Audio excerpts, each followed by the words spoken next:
Ladies and gentlemen, welcome to the NAMM Show 2018. This is day 2. For those of you exhibitors, this is day 2. There are 2 more days. Pace yourself, drink lots of water. Don't go out and seek out those studio parties because you'll never come back.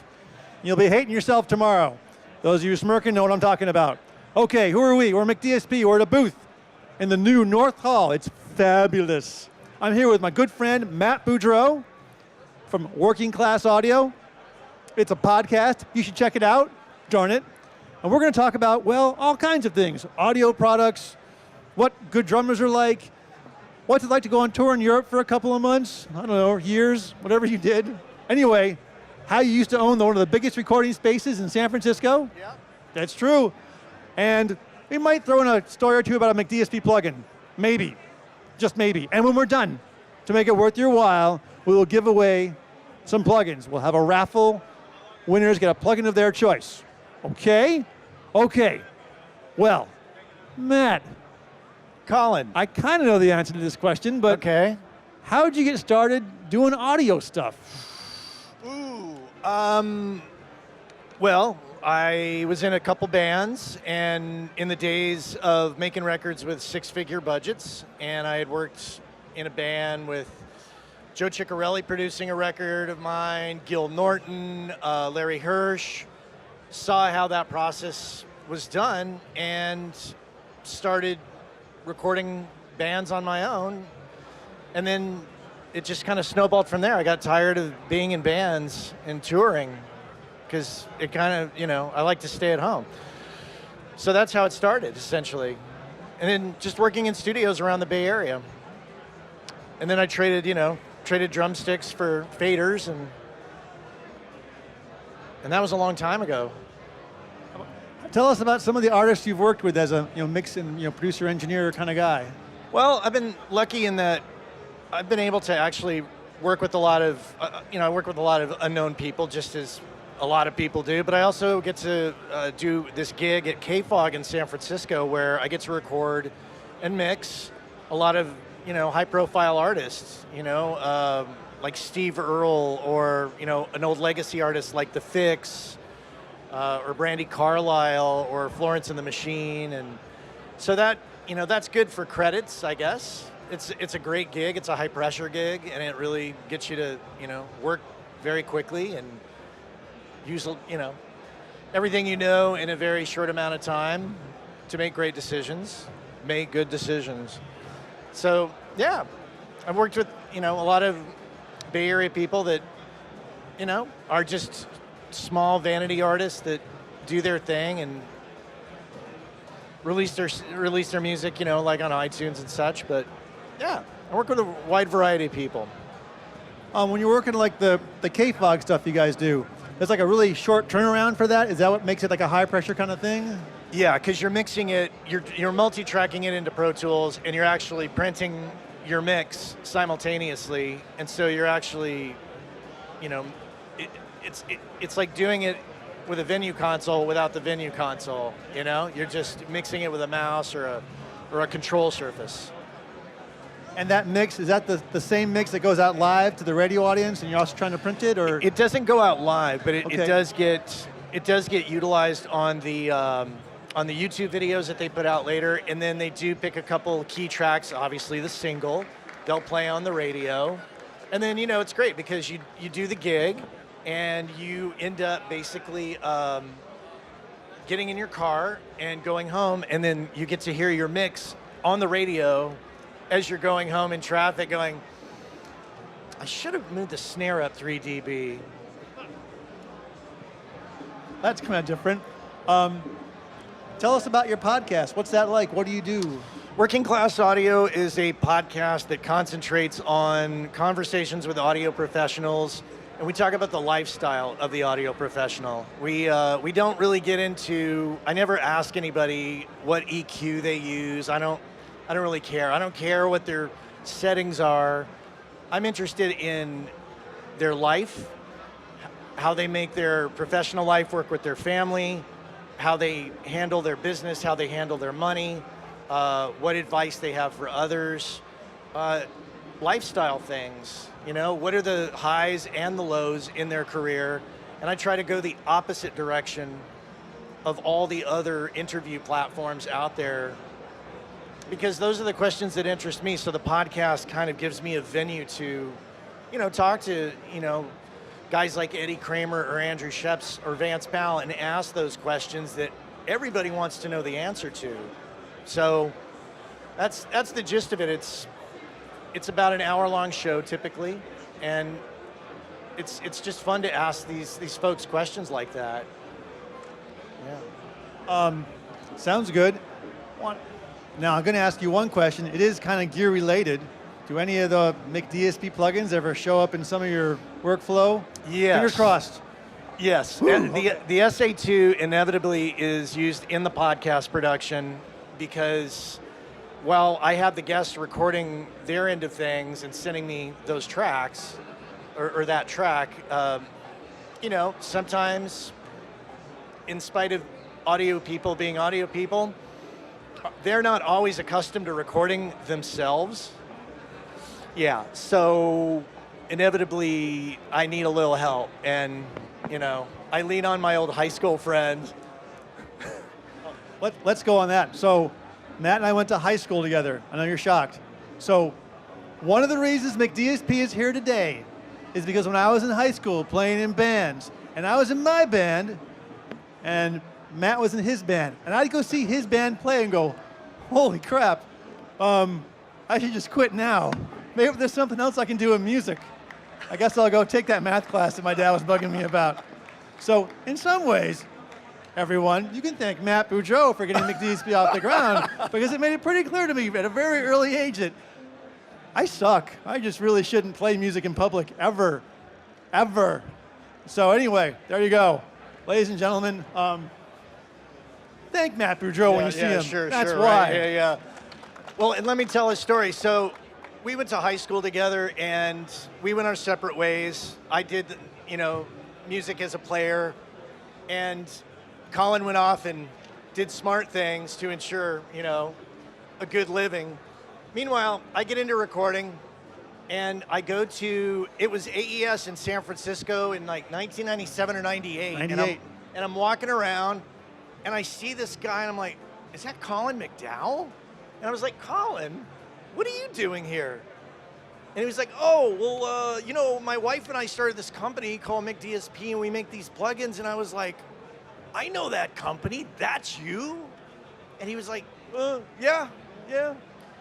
And also, I wasn't very surprised to see you, because I was like, oh yeah, I'm sure Matt would be here, because this is where all these professional musicians and engineers and producers are showing up. He'll eventually come here. I think he lives in the Bay Area. I was like, okay, great.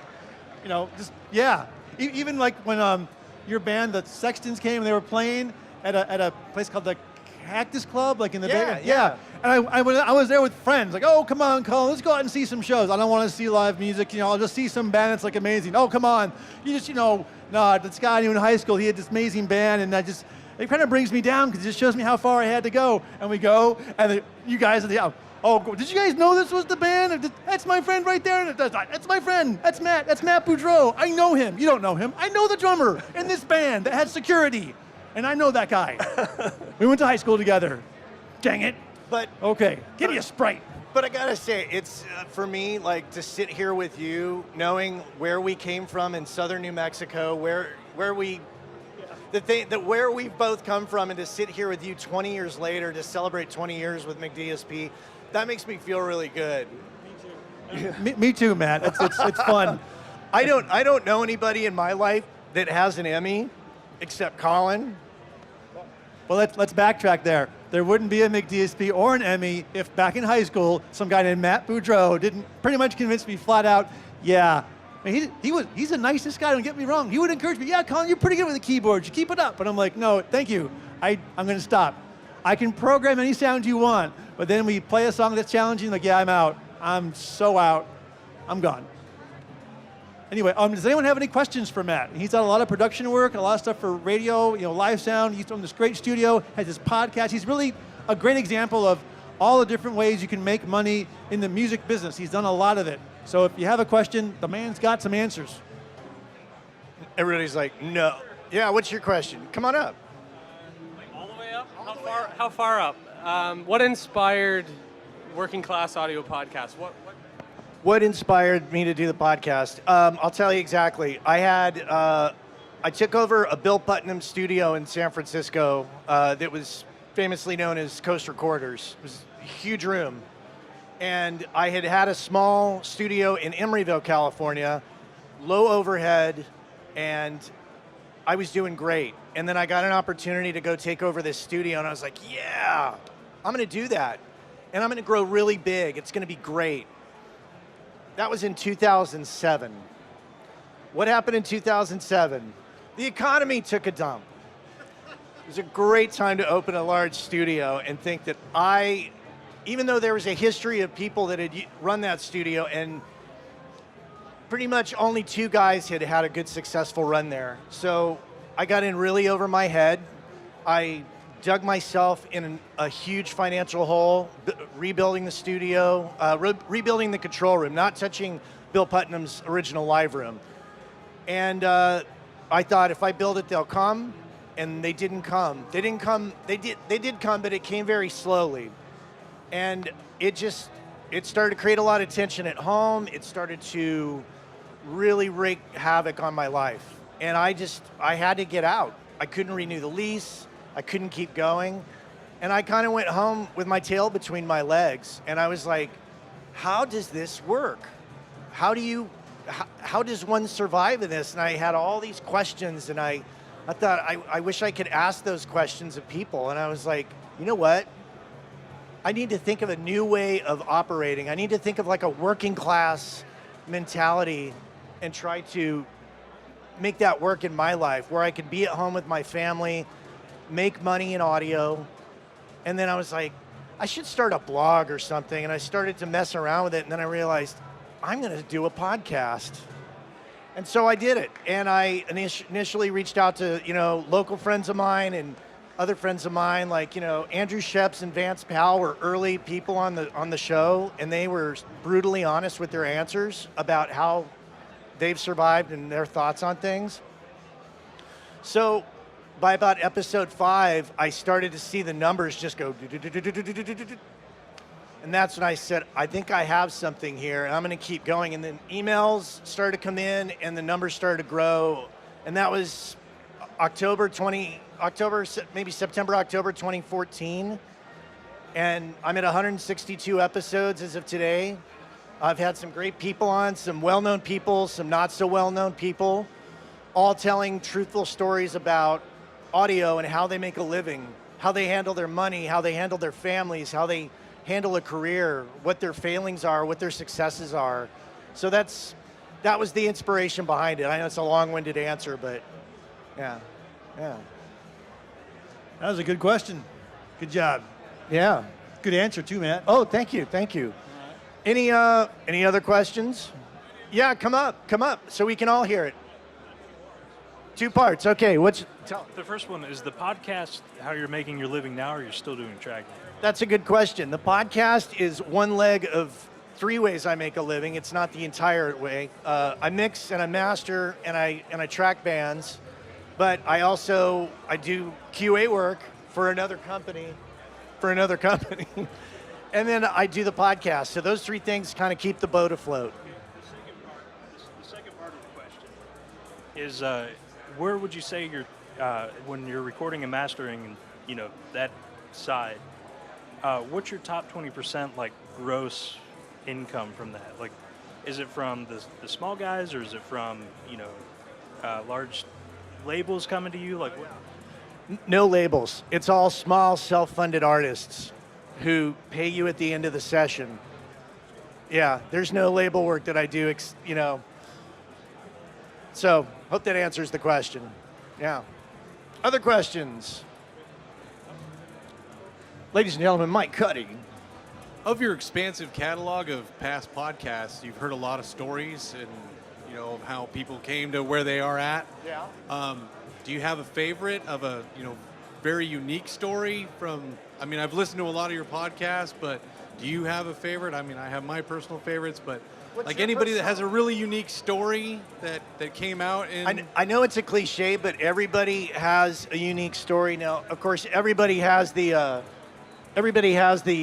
started on a 4-track story. but everybody's stories as they progress are completely different. And so, do I have a favorite? You know, usually it's the one that is stuck in my head of recent. I have to say the Eddie Kramer interview that I did that stayed with me for a while. And that wasn't that far in the past, but his story of bonding with Jimi Hendrix and how Jimi stuck with him, that was interesting to me. Not just about making records with Jimi Hendrix, but that relationship and that trust from two people from very different backgrounds. Yeah. Other questions? If you have a question, you can just come up and I'll give you the mic. No? All right, come on up. Another one. How do you keep your work-life balance? Having your studio at home. That's my question to my guests. How do I keep my work-life balance with my studio at home? And well, my wife works a corporate job, and she's always either traveling or commuting, and I work from home. And so with two young boys at home who are in, elementary school and middle school, I try to make it so that I try to work really hard during the day. So when they come home, I can focus on homework, or I can, make dinner for my wife, or, just help support. And I try to not do work while they're there, if possible. That's not always possible. So sometimes you just gotta say no to clients and say, I'm not gonna have it till Monday, and that's just what it's gonna be, I got a thing with my kid, I can't make it, I can't do the session then, or I can't stay late. And when you're pretty upfront with people like that, and you explain the situation, they're always very understanding. And especially with self-funded artists, because there's no record label breathing down their neck. Yeah. Good questions. Any more? Should we give away some plugins? Should we give away some plugins? Okay.